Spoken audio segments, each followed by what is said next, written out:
이 동영상은 제주도 서귀포시에 있는 들빛교회의 2022년 2월 27일 일요 예배 동영상입니다.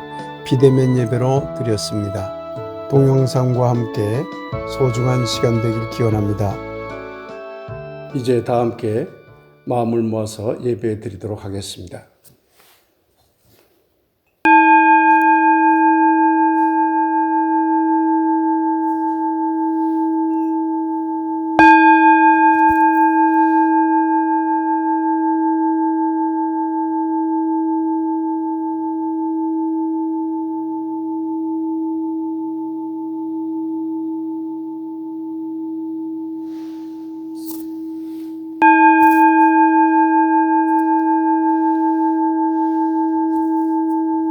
사랑의 하나님, 하나님은 모든 것이 충만하십니다.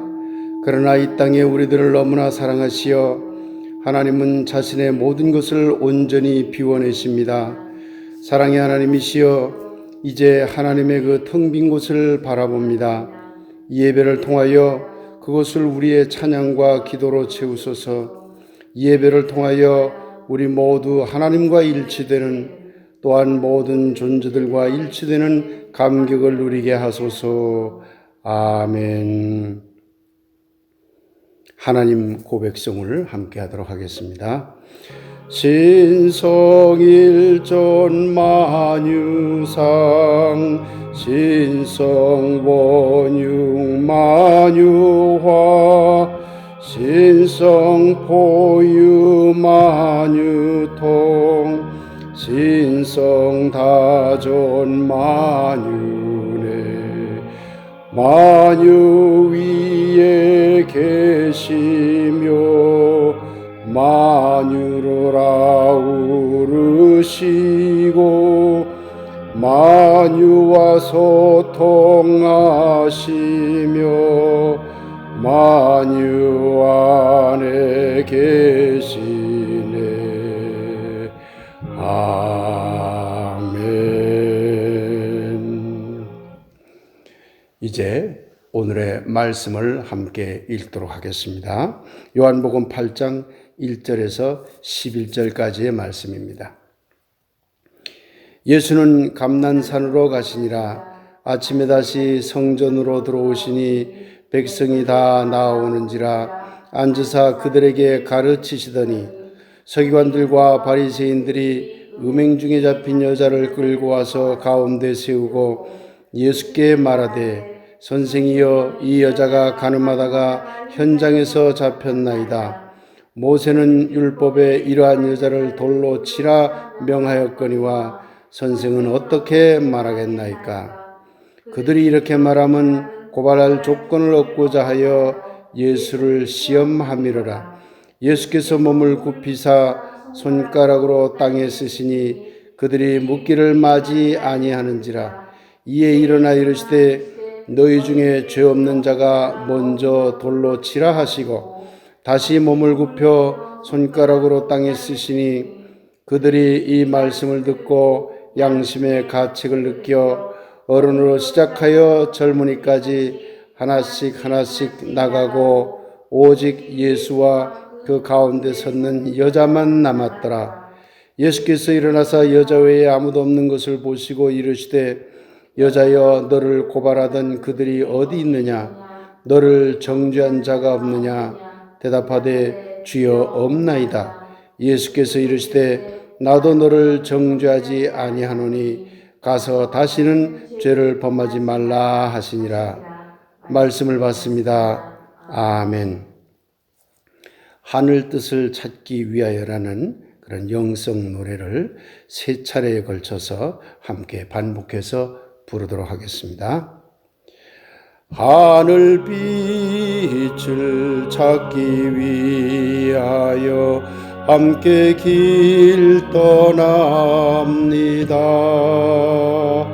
하늘 빛을 찾기 위하여 함께 길 떠납니다. 하늘 빛을 찾기 위하여 함께 길 떠납니다. 하늘 빛을 찾기 위하여 함께 길 떠납니다. 하늘 빛을 찾기 위하여 함께 길 떠납니다. 하늘 빛을 찾기 위하여 함께 길 떠납니다. 네, 감사합니다. 오늘은 왜 예수라는 수레에 올라탔나요? 라는 제목으로 말씀을 준비했습니다. 오늘도 말씀을 통하여 소중한 깨달음이 있게 되길 예수님과 우리 모두의 이름으로 간절히 축원드립니다. 지난번 설교를 잠깐 되돌아보겠습니다. 예수라는 수레라는 제목으로 말씀드린 그런 일요일 설교가 있었는데요. 이 지난번 설교의 핵심은 하늘의 빛을 통과시키는 수레는 매우 다양하다. 예수라는 수레만이 하늘빛을 통과시키는 게 아니라 다른 수레들도 하늘빛을 통과시킨다 하는 데 있었습니다. 그런데 그렇게 다양한 수레가 있음에도 불구하고 왜 우리는 그 여러 수레 중에서 예수라는 수레에 올라탔을까? 이 질문을 제가 마지막에 던지고 다음에 이어지는 설교에서 그 내용을 말씀드리겠다고 예고한 바 있습니다. 오늘 바로 왜 우리는 예수라는 수레에 올라탔을까? 이 문제를 함께 생각해 보려고 합니다. 모든 종교는 본질과 실존을 추구합니다. 철학적으로 말해서 본질적인 면과 실존적인 면을 둘 다 동시에 추구한다는 얘기입니다. 본질이라는 말은 궁극적인 진리를 말합니다. 그러니 종교는 궁극적인 진리, 기독교식으로 말하자면 궁극적인, 절대적인 하나님을 찾는 일이 그 가장 중요한 목적이 되는 것입니다. 반면 실존이라는 말은 사람들이 이 세상에서 구체적으로 겪으며 살아가는 모든 것을 말합니다. 모든 종교는 이처럼 본질적인 삶과 실존적인 삶을 동시에 추구하는 것입니다. 다만 종교에 따라 또는 종파에 따라 본질과 실존에 대한 강조점이 조금씩 다르게 나타납니다. 기독교는 실존을 강조하는 경향이 있습니다. 물론 기독교도 본질이 우선적이죠. 그러나 예수의 삶을 가만히 들여다보면 매우 실존을 강조하는 그런 경향을 알아낼 수가 있습니다. 예수는 이 땅의 하나님 나라 실현을 제1의 목적으로 삼았습니다. 이 땅에서 하나님 나라를 실현하는 운동이야말로 실존적인 운동인 것이죠. 그리고 사랑의 실천을 매우 강조했습니다. 그것은 사회적 약자 구하기로 나타나죠. 질병을 치료하고 가난한 사람을 도와주고 병든 사람을 도와주고 마음에 상처받은 사람을 치유하고 하는 이런 모든 사랑의 실천이 바로 실존적인 문제에 관한 것입니다. 앞서 말씀드렸듯이 기독교도 본질로서의 하나님 체험과 하나님을 만나는 것, 그리고 하나님을 만남을 통한 구원을 매우 중요하게 여깁니다. 하지만 기독교는 특히 예수의 정신에 의하면 기독교는 이 땅에서의 하나님 나라 실현을 매우 강조하고 있다는 것을 알 수가 있습니다. 본질적인 구원을 본질만을 찾는 행위에서 그것을 얻으려고 하는 것이 아니라 실존적인 삶 속에서 본질적인 구원을 얻고자 하는 것이 기독교의 중요한 특징이라는 말입니다. 이런 경향성 때문에 기독교는 다른 종교, 특히 불교에 비해서 사회 참여적인 성격이 강하게 나타나는 그런 경향을 보이고 있는 것이죠. 우리는 왜 예수라는 수레에 올라탔을까요? 사실 따지고 보면 어떤 일정한 문화권 속에서 우리가 태어납니다. 그런데 그 일정한 문화권이 특정한 종교를 강조하는 문화권이라면 대다수의 사람은 그 종교를 믿게 됩니다.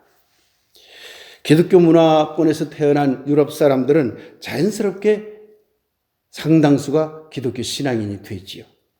불교 문화권에서 태어난 사람은 또한 자연스럽게 불교 신앙인이 될 것입니다. 이슬람 문화권에서 태어난 사람 역시 마찬가지입니다. 자연스럽게 이슬람교 신앙인이 되겠지요.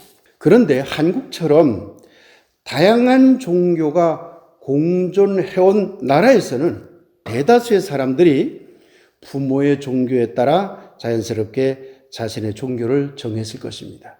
기독교도 마찬가지입니다. 자기 의지에 의해 예수를 선택했다기보다는 문화적인 영향이나 부모의 영향에 따라 기독교를 믿게 된 경우가 대부분일 것입니다. 그래서일까요?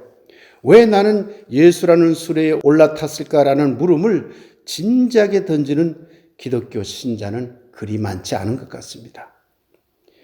기독교를 믿게 된 배경이 이처럼 서로 다를 수 있겠지만 21세기를 살아가는 우리는 진지하게 하늘빛으로 통하는 수레는 다양하지만 왜 나는 예수라는 수레를 선택했을까라는 질문을 계속 던져야만 합니다. 석가모니라는 수레도, 마호메트라는 수레도, 공자라는 수레도, 노자라는 수레도 모두 하늘빛으로 가는 통로입니다. 다양한 수레가 있다는 것입니다. 하늘빛을 찾는 다양한 통로가 있다는 것입니다. 그런데 한국의 그리스도인 여러분, 이런 다양한 수레 중에서 왜 여러분은 예수라는 수레를 선택했나요? 다양한 수레 중에서 어떤 수레를 선택하자면 그 각각의 수레가 가진 독특성을 알아야만 합니다. 서로 비교해 보아야 하는 것이죠. 여기서 한국의 대다수 그리스도인들이 잘못된 신앙의 덫에 걸리게 됩니다. 각각의 독특성을 존중하기보다 그저 하늘빛으로 가는 수레는 오직 예수뿐이다라고 단정해버립니다. 그 결과 다른 수레의 독특성은 아예 살펴보려고 하지 않습니다. 여러 수레의 장단점을 살펴본 다음 자기에게 가장 잘 어울리는 수레를 선택해야 하는데 한국의 교회들은 아예 다른 수레의 존재조차 말하지 않으며 말한다 하더라도 다른 수레의 독특성을 말하지 않으며 독특성을 말한다 하더라도 그저 예수의 독특성이 최고라고 우깁니다. 이런 신앙은 따지고 보면 미신을 믿는 것과 같습니다.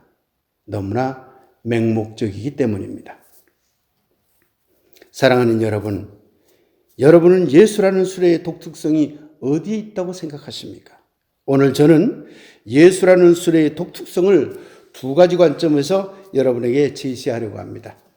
첫째는 예수는 앞서 말씀드렸듯이 실존을 통해서 본질을 추구하였다는 독특성을 가지고 있습니다. 예수라는 수레는 이 땅의 현실적인 문제를 벗어나서 깊은 산속으로 들어가 진리 찾기에 골몰하는 수레가 아닙니다. 예수라는 수레는 현실적인 삶 속에서 저잣거리의 삶 속에서 사람들과 부딪혀가면서 현실을 살아가는 우리 모두의 삶 속에서 하늘의 빛을 찾으려고 한 것이 중요한 특징이 되는 것입니다. 이 점이 다른 수레와 비교되는 예수라는 수레의 첫 번째 독특성입니다. 둘째, 예수는 모든 인간이 가진 취약성의 신뢰를 보여주었습니다. 이 점 역시 예수라는 수레의 매우 중요한 특성입니다. 취약성의 신뢰 기반이라는 말을 여러분 들어보셨는지 모르겠군요. 인간은 누구나 취약성을 가지고 있습니다. 몸이 약한 것도 취약성이죠. 머리가 썩 좋지 않은 것도 취약성이죠. 도덕적으로 깨끗하지 못한 것도 취약성이죠. 말버릇이 고약한 것도 취약성입니다. 술주정 부리는 것도 취약성입니다. 과거에 저지른 다양한 잘못들도 취약성입니다. 자신이 한 행동 중에서 부끄러운 모습을 보인 그러한 행동도 취약성입니다. 자신이 가지고 있는 다양한 단점과 다양한 약점들도 모두 취약성입니다. 취약성이 없는 인간은 한 명도 없습니다. 그래서 인간은 누구나 자신이 가진 취약성을 숨기려고 합니다. 그런데 만일 자신의 취약성이 드러나게 되면, 다른 사람들 앞에 오픈되게 되면 우리는 어떻게 대처할까요? 그 취약성을 부정하며 거짓 해명하려고 할지 모릅니다. 그 취약성이 부끄러워 현실에서 도망치려 할지 모릅니다. 그러면서 누군가 나타나서 자신의 취약성을 해명하고 그 취약성을 덮어주고 그 취약성을 통해 자신을 새롭게 변화할 수 있도록 만들어주면 얼마나 좋을까 하는 생각을 하기 시작합니다. 거짓 해명을 하지 않아도, 부끄러운 현실에서 도망치지 않아도 자신의 취약성을 덮어주고 용서해주고 도리어 새롭게 변화시켜줄 누군가가 있다면 얼마나 좋겠습니까? 사랑하는 여러분, 여러분 곁에는 여러분의 취약성을 해명하고 덮어주고 새롭게 변화시켜줄 그 누군가가 있습니까? 물론 우리가 가진 취약성의 신뢰 기반이 되는 첫 번째 사람들이 있습니다. 부모님이지요. 부모님은 우리의 모든 약점도 다 덮고 해명하고 그걸 커버하면서 자식을 보호하려고 합니다. 그러나 부모님이라고 해서 우리의 취약성을 새롭게 변화시켜서 새롭게 거듭날 수 있도록 이끌어주지 못할 때가 많습니다. 부모님이나 가족 외에 여러분은 여러분이 가진 취약성을 숨겨주고 덮어주고 새롭게 변화하도록 도와주는 누군가가 있습니까? 참으로 고약한 것은 우리가 가진 취약성을 노골적으로 들춰내며 자신의 이득을 추하려는 사람들이 너무나 많은 세상에 우리가 살고 있다는 점입니다. 인터넷 문화가 발달하면서 타인의 취약성을 들춰내어 부풀리고 그것을 확대 재생산하는 경향이 더욱 노골화되고 있습니다. 너무나 안타까운 일이죠. 타인의 취약성을 노골적으로 들춰내지는 않는다 해도 타인의 취약성에 고소해하는 사람들도 많습니다. 제주식으로 말하자면 잘쿤다리 심보가 바로 여기에 해당이 되죠. 이런 점에서 우리는 매우 위험한 시대에 살고 있는 셈입니다. 그런데 우리가 가진 취약성을 알고도 덮어주고 해명해주고 우리의 사정을 믿어주고 또한 그 취약성을 고쳐서 새롭게 변화시켜줄 분들이 있습니다. 아마 지금까지 태어나서 인류 사회에 큰 빛을 비춰준 여러 성현들이 거기에 해당할 것입니다. 저는 그 여러 성현들 중에서 예수를 선택한 것입니다. 예수야말로 나의 취약성의 신뢰 기반이 되리라고 믿기 때문입니다. 오늘 본문 이야기로 들어가 보겠습니다. 이 이야기는 여러분에게 너무나 잘 알려진 이야기입니다. 한 여인이 간음하는 현장에서 사람들에게 붙잡힙니다. 그리고 그 붙잡아온 사람들이 예수님을 시험하기 위해서 이 여자가 간음하다가 붙잡혔는데 모세 율법에 의하면 돌로 쳐서 죽이라고 그렇게 하고 있습니다. 당신은 어떻게 하시겠습니까? 이렇게 물었죠. 그러니 예수님이 곰곰이 고민하다가 또 땅에 무엇을 이렇게 끄적끄적 쓰다가 그 사람들에게 말했지요. 너희 중에 죄가 없는 자가 먼저 돌로 치라. 그러자 많은 사람들이 양심의 찔림을 받고 하나둘씩 다 그 자리에서 떠났고 나중에 간음한 여인과 예수님만 남았다는 이야기입니다. 이 내러티브를 죄인과 의인이라는 관점에서 해석하거나 또는 예수를 믿는 자와 예수를 믿지 않는 자로 나누어 해석하는 것은 모두 이원론적인 해석입니다. 이 내러티브를 인간이 가진 취약성과 그 취약성을 해명하고 덮여주고 나아가 새로운 변화를 유도하는 이야기로 읽으면 좋지 않을까 저는 그렇게 생각하고 있습니다. 이 이야기는 인간은 누구나 취약성을 가지고 있다는 사실을 잘 드러내주고 있습니다. 간음한 여인도 취약성을 가진 인간입니다.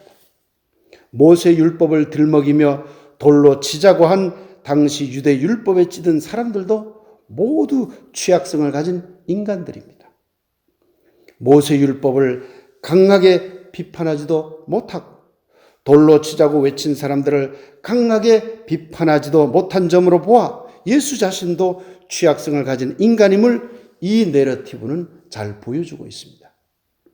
그런데 자신이 취약성을 가진 인간이면서도 예수는 또 다른 취약성을 가진 여인의 취약성을 해명하고 덮어주고 새로운 변화가 일어나도록 그 여자의 취약성에 대한 신뢰 기반이 되어 주었습니다. 왜 돌로 치자던 사람들이 죄 없는 자가 먼저 돌로 치라고 한 예수의 말에 대꾸 한마디 없이 슬슬 그 자리를 빠져나갔을까요? 자신들도 저마다의 취약성을 가지고 있음을 알았기 때문이지요. 예수님은 그런 사람을 비판하지도 않았습니다.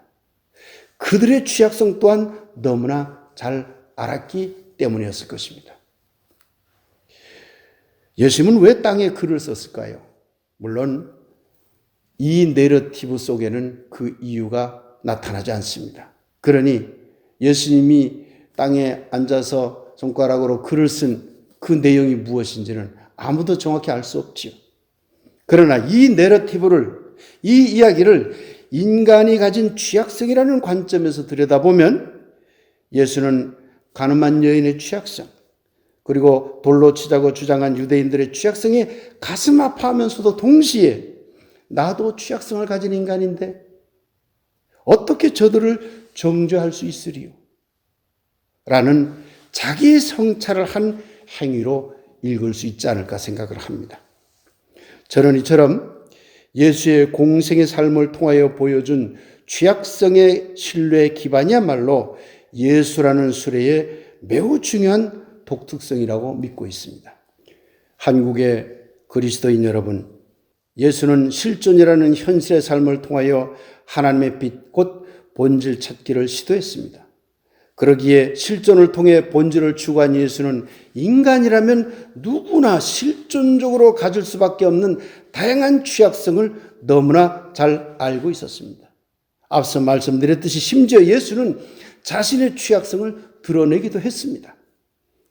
그런데 예수는 자신의 취약성을 가진 인간이면서도 자신의 취약성을 넘어서서 타인의 취약성을 해명하고 그 취약성을 덮어주고 그 취약성으로부터 새로운 변화를 이끌어내신 분입니다. 이 점이 예수의 매우 중요한 독특성입니다. 믿을 만한 분이라는 뜻이지요. 사랑하는 여러분, 어떤 사람이 우리의 취약성을 들추어내며 괴롭혀도 적어도 예수만큼은 우리의 취약성에 신뢰 기반이 되어주실 분이라고 저는 고백하고 있습니다. 현실의 삶이라는 실존 속에서 하늘빛이라는 본질을 추구한 예수, 현실이라는 실존의 자리에서는 누구나 취약성을 가질 수밖에 없음을 간파하고 그 누구에게나 취약성의 신뢰 기반이 되어주신 예수. 사랑하는 여러분, 이제 여러분이 선택한 예수라는 수레가 여러분의 실존적인 삶 속에서 만들어질 수밖에 없는 여러분의 취약성을 덮어주고 해명해주고 또한 새로운 변화를 일으키도록 이끌어주는 큰 축복으로 이어지게 되길 예수님의 이름으로 간절히 축복하며 기원합니다. 아멘. 이제 함께 말씀 묵상 들기를 하도록 하겠습니다. 취약성의 신뢰 기반으로서의 예수라는 주제를 가지고 잠시 묵상하겠습니다.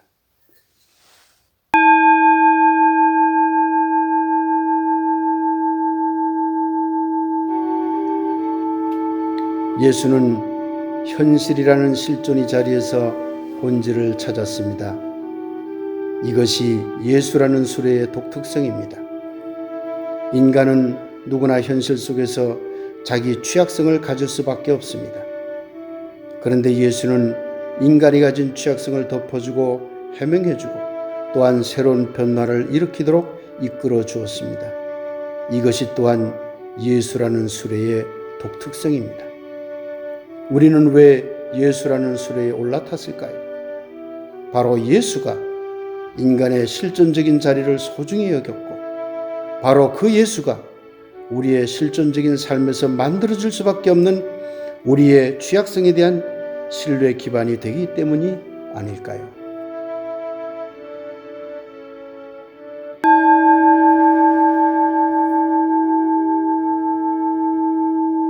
네, 이제 교우들에게 알려드리는 말씀 전하겠습니다.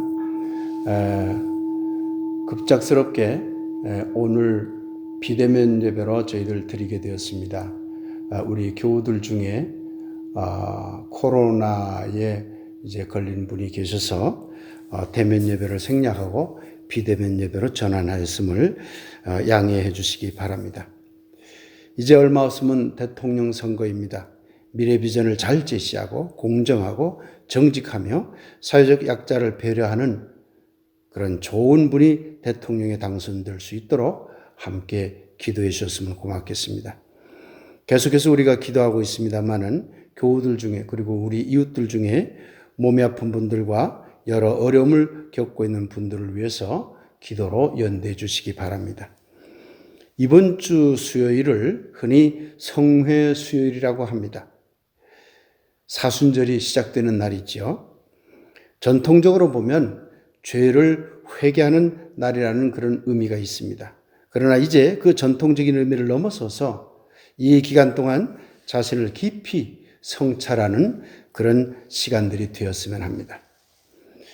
3월 둘째 주, 3월 13일 주일은 청년주일입니다. 대면 예배를 드리게 되면 청년과 청소년 합동으로 자율 예배로 드렸으면 합니다. 안내라든가 사회 기도, 봉헌 그리고 설교 대독 등을 청년이나 청소년들이 맡아주셨으면 합니다. 청년부와 교육부 부장님이 잘 협의해서 그 역할을 배정하고 저에게 알려주시면 됩니다. 오늘 영성의 길 나들이를 하려고 했습니다만은 갑작스럽게 비대면 예배로 전환하는 바람에 영성의 길 나들이는 생략합니다. 이제 함께 축복 기도하겠습니다. 사랑의 하나님, 축복의 하나님, 우리 교우들을 지켜주시옵소서. 몸이 아픈 분들, 마음이 아픈 분들, 영혼이 아픈 분들을 기억하시고 그들을 위로하시며 치유하여 주시옵소서. 또한 이제 코로나가 매우 빠르게 확산되고 있습니다. 아버지 하나님이시여, 그 모든 질병에서 우리 교우들을 지켜주시고 코로나에 걸린 사람들이 있다면 하루속히 쾌차할 수 있도록 함께 동행하여 주시옵소서.